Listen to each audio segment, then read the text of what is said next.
Мысалы үшін мынау тұрған садақа жәшігі.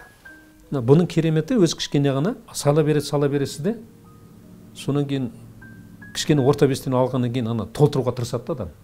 Толса екен, жүрегі ұмтылып тұр ғой. Ағайын туғандарыма айтамын да, егер деймде, сен қалайсың, бір емтиханға бара жатсың, бір қажетсініп тұрсың, сен Аллах Тағала қолдайса екен деп, үйден шыққан кезде дұғамызды айтып шығамыз деп те, бірақ сенің артында тағы да дұғасы қабыл болатын тәләби, дұғасы қабыл болатын мұқтаж жан тұрады. Үйден шығарда бісміллә деп 100 теңгені сақпай. Ол әлі барған жоқ ол адамға, бірақ Алланың қалауымен ол адам уже саған дұға жасап жатыр деп сана. Ол адам саған дұға жасап жатыр. Аллах Тағала осы адамға бүгінгі күннің берекесі, қайыр берекесін берді. Болды.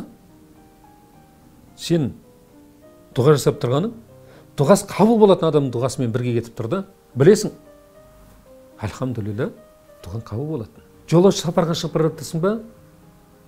2 рәкат намазыңды оқы, сапар намазың жоқ дегенде мынаған салып қой. Аллах, сапарымда оны алатын адам уже саған дұға жасап қояды. Аман сау барып қайтсын деп. 20 мың, 30 мың, 40 мыңға киім алдың.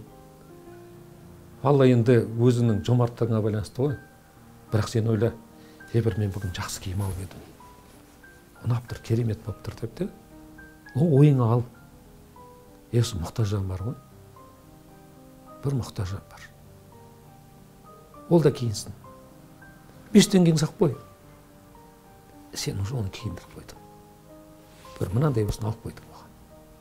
Алла разы болсын.